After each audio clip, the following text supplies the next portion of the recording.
চুল পড়ার জন্য হাজার হাজার টাকা খরচ করেছেন, অনেক ধরনের তেল দিয়েছেন, দিয়েও কিন্তু কোনো ধরনের কাজ হয় নাই, যেরকম সেরকমই রয়েছে। আর হাজার হাজার টাকা খরচ করতে হবে না ঘরে থাকা কয়েকটা উপকরণ দিয়ে।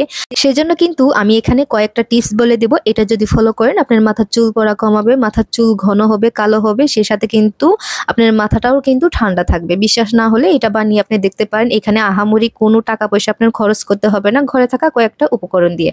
আমি এখানে 2 চামচের মতো মেথি দিয়েছি, 2 চামচের মতো কালো জিরা দিয়েছি, দিয়ে ঠান্ডা পানি দিয়ে এটাকে আমি ভিজিয়ে রেখে দেব।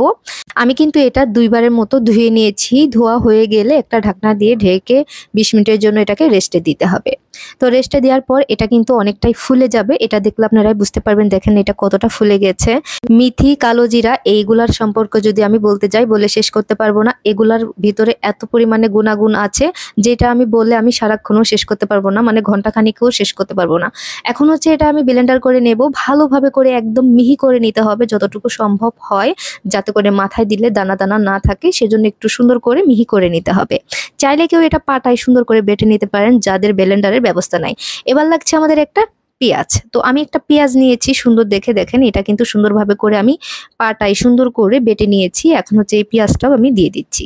তারপর লাগছে আমাদের একটা ডিম। এই টিপসগুলো কিন্তু অবশ্যই ফলো করবেন। আমি এখানে কি কি দিচ্ছি, ডিমটা কিন্তু দেয়া হয়ে গেলে এখন এখানে দিয়ে দিতে হবে 1.5 চামচের মতো টক দই। টক দই কিন্তু আমাদের মাথার চুলগুলা সিল্কি করবে, আর ডিমটাও কিন্তু আমাদের মাথার চুলগুলা সিল্কি করবে। এগুলার মানে অনেক ধরনের অনেক কিছু মানে গুণাগুণ আছে, ওগুলো আমি আর বলতে চাচ্ছি না। এটা আপনারা দিলেই বুঝতে পারবেন, আমার আর এত কিছু বলার প্রয়োজনই হবে না। আপনারা নিজেরাই কমেন্ট করে জানাবেন যে এটা আসলে কতটা কার্যকারী। তারপরে হচ্ছে আমি ভালোভাবে করে এটাকে ফিটিয়ে নিচ্ছি যাতে করে টক দই আর হচ্ছে ডিমটা সুন্দর করে এগুলার সাথে মিহি হয়ে যায়।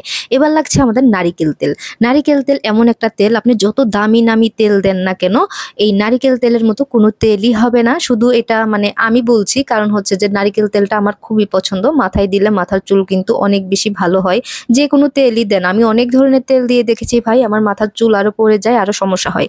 আমি এখানে কিন্তু 2 চামচের মতো নারিকেল তেল দিয়েছি, দিয়ে আবারও ভালোভাবে করে মিক্স করে নিচ্ছি। আপনারা কিন্তু যে কোনো তেলই দিতে পারবেন, আপনারা মাথায় যে তেল দেন ওইটাই দিতে পারবেন, কোনো সমস্যা হবে না। তবে আমার কাছে মনে হয় নারিকেল তেলটা দিলে ভালো হয়, কারণ আমি নারিকেল তেল দিয়ে ভালো একটা রেজাল্ট পেয়েছি, সেজন্য এটা বলেছি। আপনাদের হাতের কাছে যে তেলটা আছে, যে তেলটা আপনারা দেন সেটাই কিন্তু দিতে পারেন। এখন আপনারা বলতেই পারেন আপু এটা কি বানিয়ে আমি কি ফ্রিজে রেখে তারপর দিতে পারবো?